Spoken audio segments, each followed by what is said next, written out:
8वीं बार जीत दर्ज करने वाले नरेंद्र यादव को अब विधानसभा में उपाध्यक्ष चुना गया है, जो आलमनगर से जीत के आते हैं।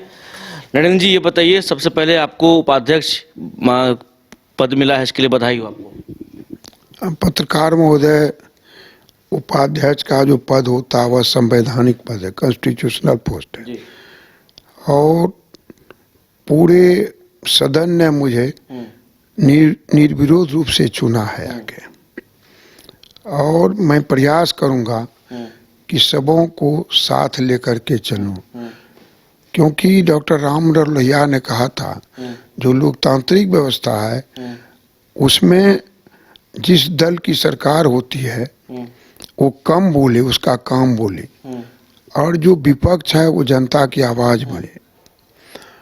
तो मेरा ये काम होगा कि सत्ता और विपक्ष दोनों को साथ लेकर के चलें। बीजेपी के पाले में अध्यक्ष पद है, प्रेम कुमार जी अध्यक्ष पद पर हैं, आप दोबारा कह सकते हैं। जो 2025 के चुनाव से पहले जब था तो उस वक्त भी आप ही उपाध्यक्ष के पद पर थे एनडीए की सरकार में, और अभी जब चुनाव हुआ है, जब जीत के आए हैं, पहले प्रोटेम स्पीकर बनाया गया, अभी जो है आप विधानसभा उपाध्यक्ष के लिए आप अध्यक्ष बने, वो विधानसभा उपाध्यक्ष बने हैं। हमारा ये कहना है, जो अध्यक्ष के नहीं रहने या अनुपस्थिति में आप भी सदन को संचालित करेंगे, तो कैसे विपक्ष और सत्ता पक्ष को तालमेल बना के चलेंगे सबको? मैंने अभी कहा आपको कि विपक्ष भी सरकार का अंग होता है, ये सदन के अंदर लिखा हुआ है, और उन्हें भी मतदाता चुन करके विधानसभा में भेजते हैं। संत कबीर ने कहा है कि निंदक नियरे राखिए आंगन कुटीर छवाए। निंदा करने वाले को, आलोचना करने वाले को नजदीक में रखिए, नहीं हो तो आंगने में एक ठो कुटी बना दीजिए।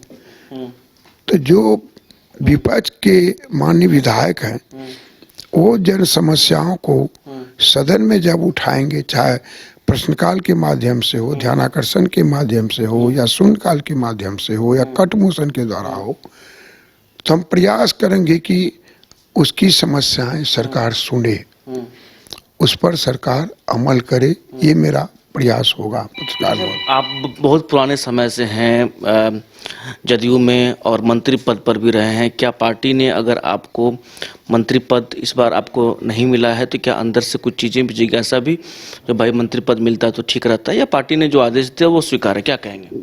देखिए पत्रकार महोदय, मैं किसी पद के पीछे नहीं भागने वाला व्यक्ति हूँ, और मैं चाहता हूँ कि दल जो भी जिम्मेदारियां दे, एनडीए जो भी जिम्मेदारियां दे, कुशलता पूर्वक मैं काम करूँगा कि इस जगह पे।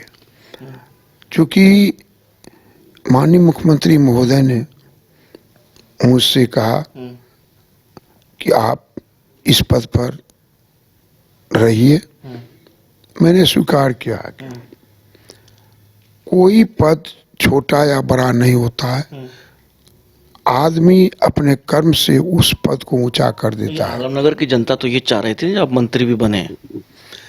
देखिए पत्रकार महोदय, मैं मंत्री बनूं या न बनूं, मेरे क्षेत्र में विकास का कोई काम नहीं रुकेगा, और जो हमारे नेता हैं अनेक चीज़ उनको देखना पड़ता है, सामाजिक समीकरण प्लस जिला का, इन सारे चीज़ों को देखते हुए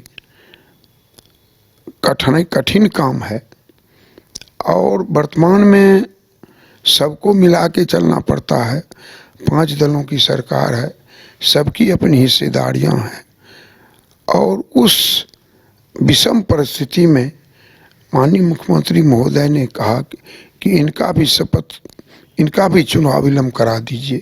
तो कहीं न कहीं उनके नज़र में मेरी प्रति जो सद्भावना है वो झलकती है आके इस जगह पे। आप संतुष्ट हैं? मैंने कहा पार्टी ने जो भी जिम्मेदारियां दी हैं मैं संतुष्ट हूं, और अपने कर्म से मैं प्रयास करूंगा कि लोगों को, माननीय सदस्यों को के दिलों को मैं जीतूंगा के। चलिए, तो नरेंद्र यादव हमारे साथ थे, बातचीत कर रहे थे। विधानसभा उपाध्यक्ष के लिए इनका चयन हुआ है, मतलब विधानसभा के अब ये उपाध्यक्ष हो गए हैं। प्रेम कुमार के बिहाफ में आसन को यह भी देखेंगे, यह भी संचालित करेंगे। सहयोगी सोनू के साथ और को पटना। अरे कहाँ चले सुबह सुबह? अरे चिंटू इंजीनियर, घर बन रहा है ना, टीएमटी रिबार लेना है। कौन सा? कोई भी सस्ता वाला। और नया फोन ये कैसे लिया? ये स्टोरेज, कैमरा, डिस्प्ले सब चेक करके लिया है। अच्छा, तो फोन के लिए इतना रिसर्च और घर के लिए?